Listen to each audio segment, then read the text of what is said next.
Hello. Now, everyone's talking about Meghan Markle's first podcast. Well, look, Harry's speech went down like a lead balloon, didn't it? So I suppose they thought she'd give it a try. I did think of listening to it myself, but really, please, I'll read The Guardian for you. I'll even read the New York Times, but I'm sorry, Markle's podcast is my Waterloo.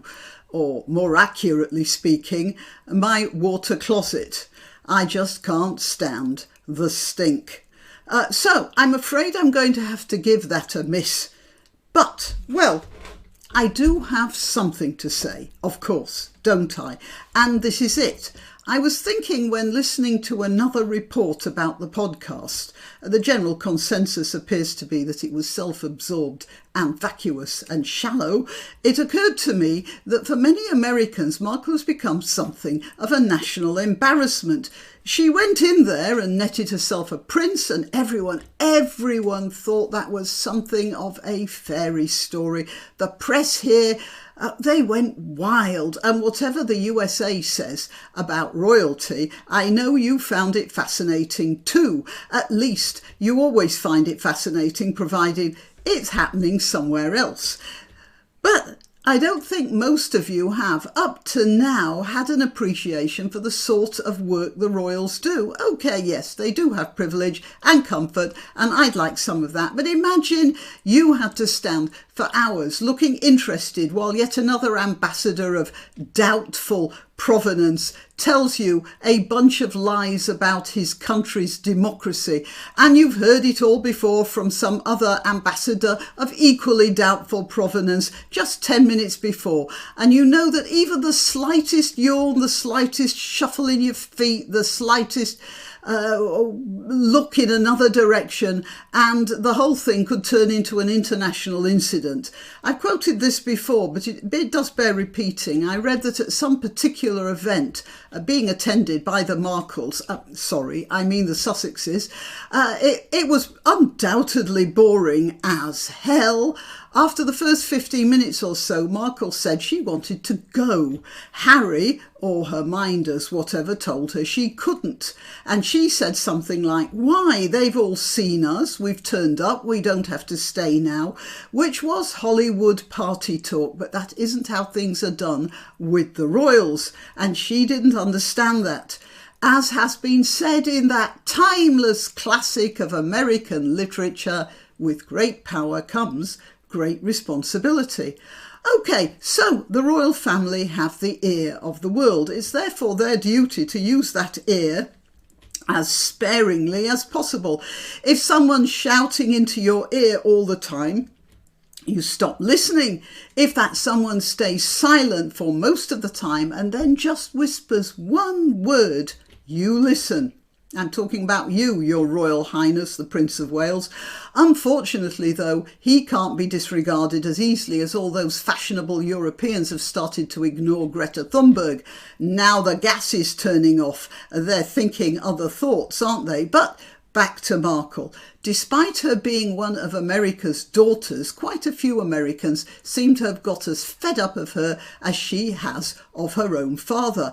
And what warms the cockles of my heart no end is the realisation that suddenly a lot of people who never thought about it before have realised that our royal family are not only a bunch of privileged goons who sit around all day kicking peasants and demanding that their underlings sort out the green jelly beans. No, they actually do stuff, and sometimes that stuff is quite difficult.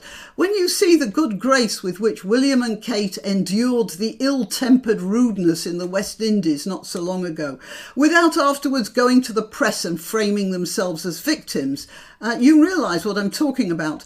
And they certainly didn't lie about anything. And you can see the difficulties they're facing, but then that's a problem any royal institution has. America has provided many a duchess, many a rich duchess, for an impoverished duke, and they have usually behaved splendidly. Which brings me to the comparison that suddenly popped up in my mind with Grace Kelly. Now, she was a talented actress and a real star and the lead in several films. And she withdrew from all of that to take second banana position to Prince Rainier of Monaco. I understand that towards the end of her life she got involved in some sort of a religious cult, but she never made a thing about it. She never tried to tell anyone else about it. She never opened her heart about it, and it only came out after she died. Until then, she kept up a front of irreproachable rectitude and perhaps a life of irreproachable rectitude as well. And with her help, Prince Rainier rescued Monaco from the sleazy bolt hole of questionable businessmen and financiers into a more or less respectable principality. So you see, a royal person can marry an actress and it can turn out well, but only if that actress had some sort of moral compass and class to begin with. Right, I'm Granniopteryx. I'm to be found on YouTube, Rumble, BitChute and Minds. If you subscribe to @Granniopteryx on Twitter, Gab or Parler, you'll always get notifications of my uploads. YouTube is sometimes a bit careless about that. Please like this video, please share it, please subscribe. If you have subscribed, check that your subscription is still going. It sometimes isn't. And well, support my channel if you can. All the links are below to various Subscribestar, Buy Me a Coffee and PayPal. Right, that's it. Till next time. Why not treat yourself or a favoured relative or friend to these magnificent examples of merch? The mugs and t-shirts come in the Granniopteryx design or Granbo with a firearm or the more deadly knitting needles. Go to www.granniopteryx.com and whatever platform you're watching this on, please click like, subscribe and share.